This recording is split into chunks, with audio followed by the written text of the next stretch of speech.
Bonsoir tout le monde. L'équipe qui est là avec moi, qui est derrière moi.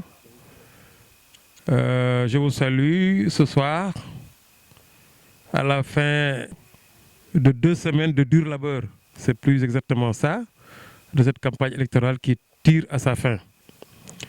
Nous avons fait 2 semaines de campagne. Avant cela, on a fait 1 semaine de pré-campagne pour sillonner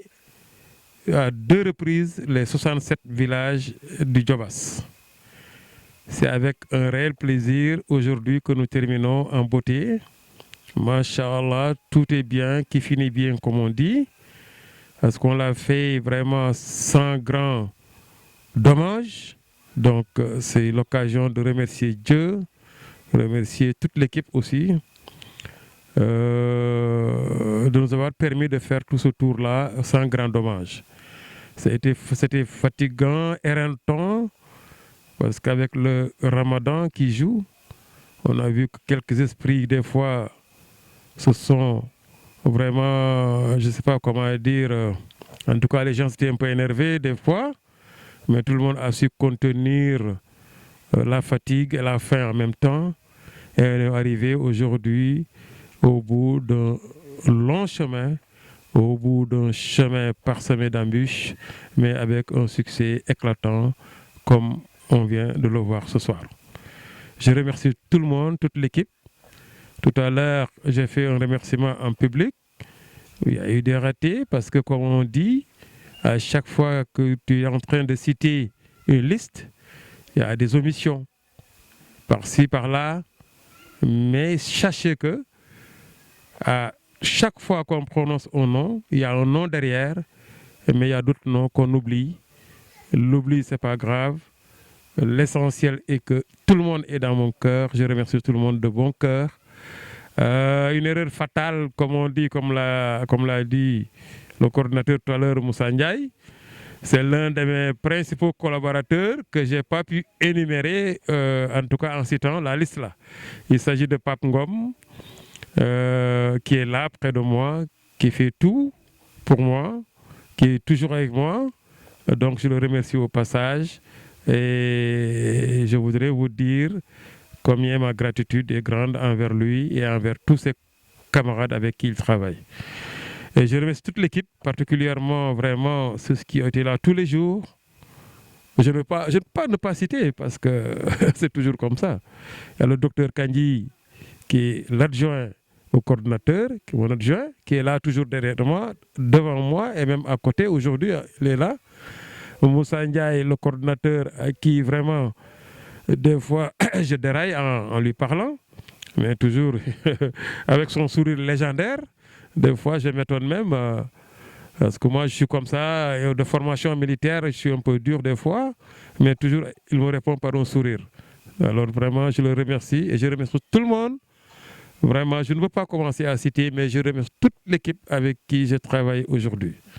Alors, je ne peux pas aussi ne pas citer Baracham,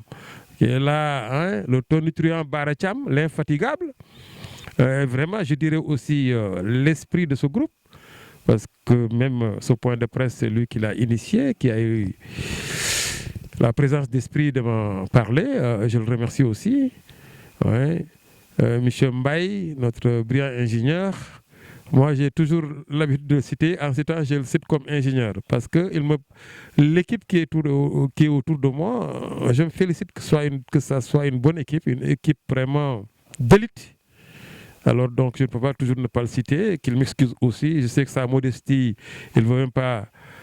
qu'on en parle souvent, mais moi, je ne passe jamais sans dire notre brillant ingénieur. Je remercie les dames, mes Amazones, mais le mot est galvaudé, les Amazones, il paraît que l'autre camp l'utilisait tellement. Donc je les nomme aujourd'hui les gazelles de Mbassor. Alors il faut petit applaudissement pour elles.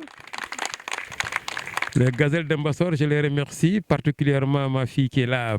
à mes côtés, hein, Mariam Dia qui est là, qui a été là tous les jours, hein, avec son bon café qu'elle nous sert toujours. Waa Djobas maa ngi nuyu ñëpp waaw di nuyu équipe bi nga xamante ni moom lañ àndaloon di campagne ci njiitul suñu doyen Abdoulaye Mbassor Faye ak ñëpp ñi nga xamante ni rek ñoom lañ àndal ci coalition bi. waaw coalition bi nag yaatu na. waaw mu nekkoon nag vraiment liggéey bu am solo boo xamante ni def nañ ko ci 2 semaines yi passé wër Diobass yëpp defe naa ni amul benn dëkk boo xam ni wala benn amoo bu ñu bàyyi. avant loolu sax defoon nañu pré-campagne doon def ay visite de proximité ci dëkk yi ba nga xam ni daanaka dëkk yu bari sax ci 3 semaines yi jaar nañ fa ñaari yoon lu mu bon bon. vraiment daal ñuy profiter rek ci occasion bu mel nii di gërëm ñëpp commencé ci sama doyen comme ni ma ko waxoon sànq suñu doyen aussi Ploum Faye waaw ci mag ñoo xam ne man sànq dama koy xool muy daw ci digg naaj wi bi ñu nekkee fële Ngolaar ma ni mais vraiment doyen man yow sa bopp aussi damay toog ba yàgg ma ni mais franchement ku xam sa âge di la gis chaque jour ci terrain bi non seulement nga ci def sa énergie. mais di ci def sa moyen parce que bu dëgg dee dëgg aussi xam nañ campagne bi naam ku ne def na ci doole mais li ci ëpp mën nañu ci yow mi la jógee ñun dañ ciy jéem a jàpp rek vraiment loolu ñu la ci sant bu baax a baax di sant Moussa mi nga xam ne mooy coordonnateur Pastef di sant équipe bi yëpp rek di wax ni nag bu ñu defee bilan bu ndaw daal man li ma gis mooy yaakaar am na yàlla bu yaakaar tas waaw liggéey bi nag jeexagul. ndax dese nañu fi yeneen ñaari fan defe na ba tey xam naa ni bu ñu demee suñu dëkk yi ay visite de proximité day continuer waaye tey débat xaj na mën naa am ak yeneen porte à porte ba nga xam ne aussi daal bu bis ba ñëwee ñu jëm a mobiliser nit ñi aussi parce que nag wax nañ ko ay mobilisation baax na mbumbaay baax na mais li ci am solo dëgg-dëgg nag mooy bis ba ñu nit ñi dem voté ci loolu mooy def résultat bu ñu voté aussi nag ñu sécuriser ko comme ni ñu ko waxee. waaw fexe ba PV yi mën a dem parce que nag gars yi aussi dañoo am ay pexe surtout situation bi ñu nekk nii parce que boo xoolee moom defe naa ni nangu ko wala bañ ko nangu ma fi nekk rek man c'est la première fois ci campagne daanaka man ma xool Diobass gisuma kenn kuy campagne ku dul ñun man pratiquement dama ni mais qu'est-ce qui se passe xaw ma nag lu tax mais damay jàpp ni xaj na rek nit ñi peut-être dañ considérer que ni xaj na les dés sont déjà jetés xaw ma wala peut-être am nañ ñoom seen yeneen stratégie yoo xam ne man en tout cas comprendre uma ko. waaw kon daal defe naa ne jarul guddal foofu laa bëggoon a yam rek di vraiment dellu di santaan ñëpp wasalaam. asalaamaaleykum voilà ñoo ngi nuyu vraiment toute la coalition di tàmbalee nuyu Ousmane Diobass Info parce que moo ngi def liggéey bu am solo si biir Diobass parce que aussi média luy relais information dafa am solo si jamono bu ñu toll te moo ngi koy def avec professionnalisme di nuyu le grand coordonnateur doyen Mbassor vraiment yenn saa yi dañuy fàtte na sunu kilifa la ndaxte tellement dafa wàccee boppam di nuyu docteur Tako aussi parce que moom tamit ku ñàkk ki ñaan ku laa biir aussi si alalam parce que damay naan yenn saa yi docteur Kandji ma ne ko est-ce que sa oto mënul dem fii mu ne ma amul benn problème loolu moom vraiment dañ koy remercier ñoom Saliou Mbaye aussi vraiment je l'ai dit ça il travaille avec altruisme lu si bëri si suuf la koy liggéey mu jox ma ko fii c'est l'occasion de le dire di remercier vraiment toute l'équipe ñoom Mimi 2024 ñoom Ngari Ngom aussi avec ses idées pertinentes ak ñoom Assou ak toutes les Amazones ñu ñëw si équipe bi les gazelles voilà donc di remercier vraiment toute l'équipe lu ma bëgg a wax rek mooy par rapport au bilan xam naa bu ñu xoolee équipe bi nu ñu composé coalition bi man président commission finance la mais boo gisee lu si bëri maay joxe itinéraire yi horaire yeeg ainsi de suite mais loolu le coordonnateur doyen Mbassor moo ma ko jox mu ne ma Moussa donc yow mbiru coalition parce que Pastef nu mu waxtaane woon mooy coalition bi coordonnateur Pastef moo ko war a jël loolu moo nekkoon mot d'ordre bi mais ba ma ñëwee man ak moom ma ne ko man du ma gis doyen ak nu muy sonnee ak nekk sunu kilifa ak ouverture am ma topp loolu ordre boobu ma ne ko doyen jox naa la ko moom tamit si ñàkk ki ñaanam mu delloo ma ko mu ne ma Moussa mbir mi bu ma si xaar dara activité yi bul ma si xaar loo def rek rendre ma compte et puis nga dem confiance boobu vraiment maa ngi koy remercier c'est comme ça vraiment dama ko naw bu baax a baax a baax a baax donc boo gisee ñun commencé nañ pré-campagne une semaine ci diggante bi ñëpp xam nañ report boo xam ne def nañ ko teguwul ci yoon loolu teewul ba ñu commencé campagne bi aussi ñun déjà le 9 commencé woon nañ sillonné nañ les 67 villages yëpp comme nuñ ko xamee fu ñu mënta dem dañuy wax yéen mënoon ngeen bañ a yàq seen essence parce que déjà ñun liggéey bu ngeen di def ñun loolu la ñuy def fii kon bu ñu xoolee loolu fu ñu mënta dem les gens ci seen bopp dañuy accueillir yenn saa nga ñëw ñi defaral leen ndogu yenn saa nga ñëw ñi defal la ouverture yoo xam ne ñi won la seeni photo jomaa yu ñu yore donc loolu vraiment dañ ci am espoir ne élection yii nii Diobass fii la tendance va s'inverser on aura une nouvelle majorité boo xam ne ci coalition Diomaye lay jóge fa nekk ci xolu nit ñi parce que Sénégal ñi fi nekk xam nañ ni fañ ko nekk fa ñu newoon bëggatuñ ko. asalaamaaleykum wa rahmatulah mbokki Diobass yëpp asalaamaaleykum mbokki la grande coalition Diomaye 2024 ñu ngi nuyu ñëpp di sant ñëpp man surtout samay kàddu dama koy gën a concentré ci sant ñëpp sant d'abord waa Diobass yi nga xam ne si bi ñu jógee comme ni ko coordonnateur Moussa waxee dëkk bu ñu dugg rek macha allah kon waa Diobass ñun sant yi ñu leen di sant am na fu mu commencé mais amul fu mu yem ñu ngi sant tamit Ousmane Diobass Info nga xam ne vraiment saa yoo ko wooyee guddi bëccëg tàkkusaan il est toujours disponible kon Ousmane vous faites la fierté du Diobass ginnaaw loolu tamit di sant ñi nga xam ne si doyen wax na ko sànq am na ñoo xam ne mënuñu leen a ñàkk lim wax naa ko sànq bi waa Thiès département ñëwee doyen di li nga toog moo tax man pareen saa yi damay tële pour di sant nit te deful lu ko jar mais mënuñu la ñàkk sant asu wax na ko parce que da nga nekk kilifa goo xam ne mënoon nga toog mais non seulement ci biir liggéey bi nga wàcce sa bopp pareen saa yi sax nga jël ay décision ñu forcé la weñ sa loxo nga ni damay bàyyi loolu ma ñëw ci li ngeen wax loolu dañ la ciy sant di la ci gërëm def nga ko une fois mënuma ko lister ak waa coalition bi yëpp ñu ngi sant ñëpp vraiment ci koor gi ñu nekk nit ñi sax dañ ci dem joxe message naaj bi tàng na liggéey bi metti na te teewul vraiment mësuñu ci dégg benn werante bu sori lépp lu am bu naree jóg dañuy toog waxtaanee ko yàlla defal ñu ci ndox mu sedd ba lépp terminé ci jàmm kon loolu rek dañ ci war a sant leneen li ñuy wax tamit mooy nañu gën a vigilant gën a sécuriser vote bi surtout les 72 heures qui restent bu ñu tayal nañ dugg porte à porte yi continuer liggéey bi loolu rek moo ci des man j'ai l'espoir Diobass moom waxaale wu ma ko dañ koy gagner mais Sénégal tamit comme ni ko coordonnateur Moussa waxee minimum on peut le gagner à 65%. parce que soo demee ba nekk parti au pouvoir boo demee ba nekk parti au pouvoir waxatoo damay jàll premier tour may ngay lijjanti di manipuler naan deuxième tour day am kooku mooy yow jaaxle nga. loolu ñun dañuy sant yàlla xam ne élection yi moom bu ci yàlla àndee leer na ba pare au premier tour li ci des nag mooy ñu am fulla ak fayda toog ci bureau de vote yi lum leen jaral mu jaral leen ko parce que Ousmane Sonko ak Diomaye da leen ko jaraloon bañ dem tëdd ci kaso kon que ñun ñu ngi woon suñu jabar yi di lekk di naan li ci des daf ñu war a jaral ci bureau de vote yi pour ñu sécuriser li ñu askan bi jox waaw. ñu liggéey toog ba décompte bi jeex même jour boobu bu ñu dee yóbbaale ñetti tàndarma suñu poche dogee ko ba ñu wàññi ba ñu jël PV bi jox ko le coordonnateur doyen Mbassor ba mu jot PV yëpp ñu soog a dem ñu xam ne ñun suñu jàmm wàcc na. dinaa profité tamit am na ku ma fàtte Pathé Mbaye M3D c'est l'absent le plus présent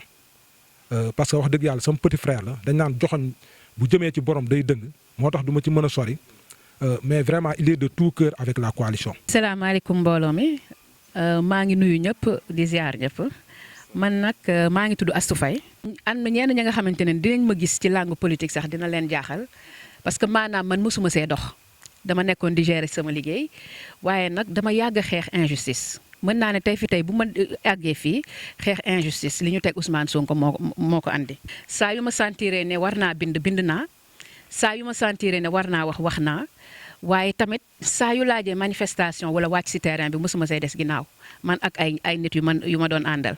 donc gannaaw bi ñu duggee ci parrainage bi ba génn ci wax dëgg yàlla Moussa Ndiaye bokk na ci ñi ma njëkk a interpellé mu ne ma Astou Faye yow waa Jobaas nga war nga fi am loo mën a liggéey.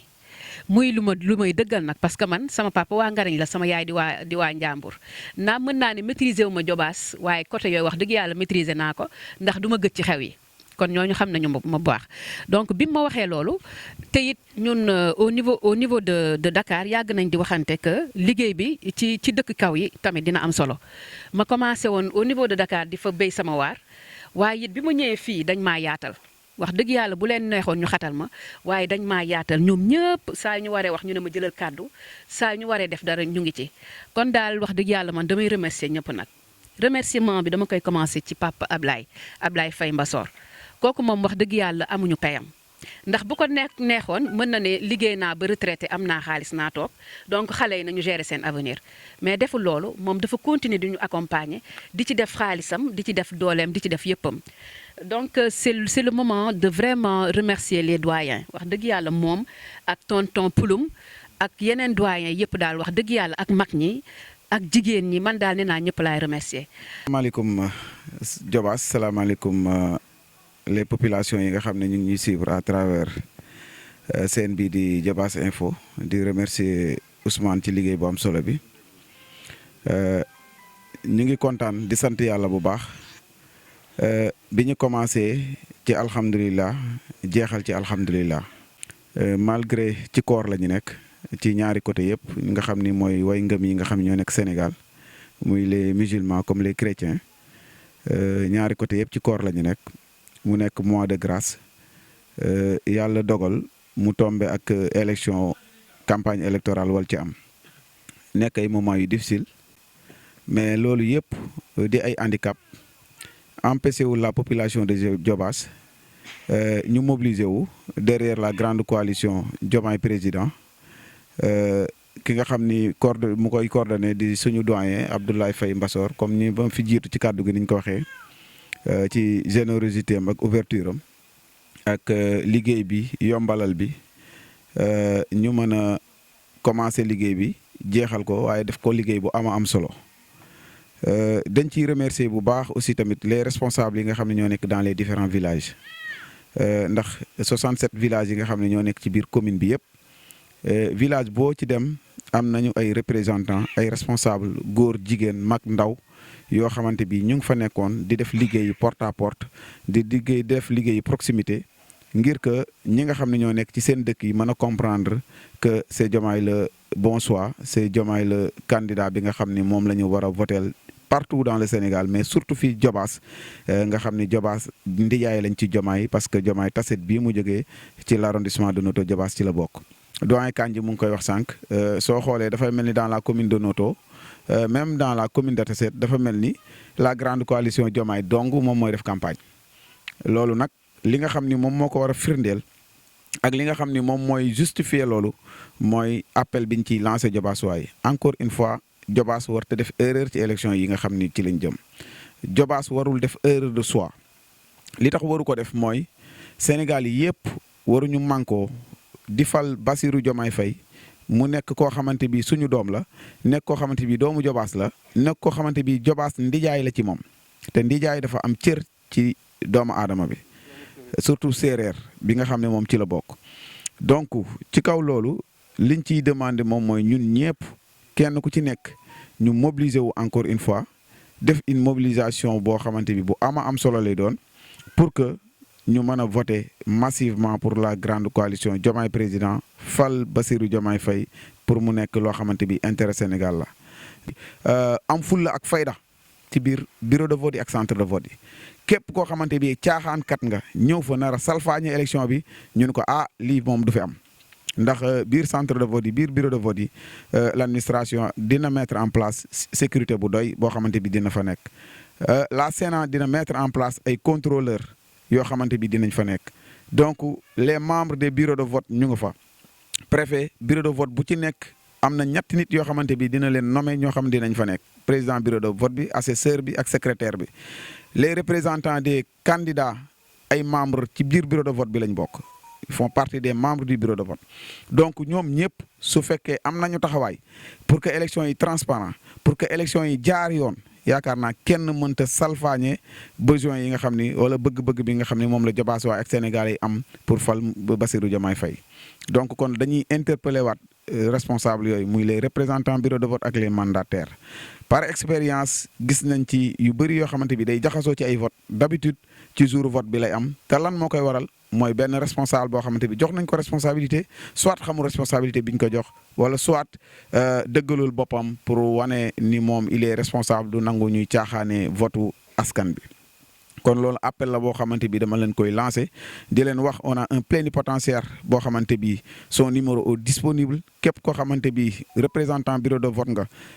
am nga numéro am déjà parce que on a déjà mis en place des groupes yoo xamante bi les représentants bureau de vote ñu ngi ci les mandataires ñu ngi ci képp koo xamante bi gis nga benn incident bul ko minimiser incident boo mën a gis ci centre de vote wala ci bureau de vote yow notifié ko en tant que représentant bureau de vote le contrôleur de la Sénat bi nga xam ne moom moo fa nekk nga notifié ko en même temps sa plénipotentiaire boobu dina woo le sous-préfet moom mooy le garant moom it mu jël ay responsabilités am ci li nga xam ne loolu moom moo xew ci bureau de vote boobu wala ci centre de vote boobu. salaamaaleykum maa ngi ziare ñëpp maa ngi nuyu ñëpp aussi di ñaan aussi koor bi ñu nekk lépp lu ñu fi ñaan rek yàlla nangul ñu ko aussi yàlla may ñu ndam si lii ñu jublu muy élection yi war a ñëw d'ici 72 heures ñu war a fal président de la république te ñu am candidat boo xam ne aussi ñëpp am nañ ci yaakaar message bi jàll na ak jàmm ak salaam lu des rek mooy les 72 heures yi des ñu def le maximum de concentration parce que élection bi va se gagner le jour J. Donc, l'élection n'est jamais gagnée en d'avance. Donc, il faut se concentrer le jour J, surtout le jour J. Aussi, aussi, de profiter, de remercier aussi la coordination, parce que j'étais à Ziguinchor, vraiment, chaque jour, je me image. Les images que je aussi, ce sont des images très rassurantes. Donc, aussi, je profite de l'enjare de l'enjare aussi, parce que yombul aussi, depuis pré-campagne, campagne aussi, vous êtes sur le terrain. kon loolu aussi vraiment jar na aussi ñu remercier yéen ñëpp léegi nag comme ni ñu koy waxee rek le combat moom c'est le don de soi aussi pour la patrie kon loolu aussi dañoo war a xam lépp lu ñuy def fii c'est pour ñun la parce que tey am na ñoo xam ne si ñun am na loo xam ne subir nañ ko muy par exemple je prends toujours le cas de Bara Thiam donc kooku une fois jàpp nañ ko te ce qui est sûr et certain que suñu nelawee ba ñii jëlaat nguur mi nañ xam ñun ñi ñëpp dinañ demaat kaso parce que ñoom dañuy continuer li ñu doon def loolu la ñuy continuer di def kon aussi vraiment nañ jàpp ni ñu xam ni combat bi pour man day door a commencer waaw parce que élection yi comme nuñ ko waxee du yomb de suñu yaakaaree day yomb du yomb de waaw du yomb de nañ sécuriser suñu bureau de vote yi sécuriser l'électorat le jour ji surtout le jour yi man j'insiste surtout si jour bi. Donc je crois que on est arrivé à la fin Moussa ñu ngi leen di sant leen gërëm macha allah wax yi ngeen wax fii témoignage yi. Ça me va droit au cœur sant nañ ñëpp gërëm nañ ñëpp lii rek mooy àddina je suis sûr et certain que daañ toog bi di ko fàttaliku muy ay souvenirs ay beaux souvenirs yoo xam ne ëllëg vraiment ça va nous marquer et ça va marquer tout le Diobass ni ma ko waxee nag à l'entame de mon propos depuis fële vraiment cette équipe qui est là man damay ñaan je prie Dieu pour que équipe bi mën a continuer pour am ay yeneen combat yoo xam ne moom la ñu daaneel ko yeneen combat yi ñu war a gagner Diobass vraiment bu mu toogee dégg ay kenn ci yéen di wax Diobass moo ma ñor le slogan de bi ma doon utiliser Diobass au cœur ça me revient toujours au cœur ça me revient toujours en tête donc nañ jàpp Diobass la ñu am. Machallah, la ressource humaine est là. Donc vous êtes tous des cadres.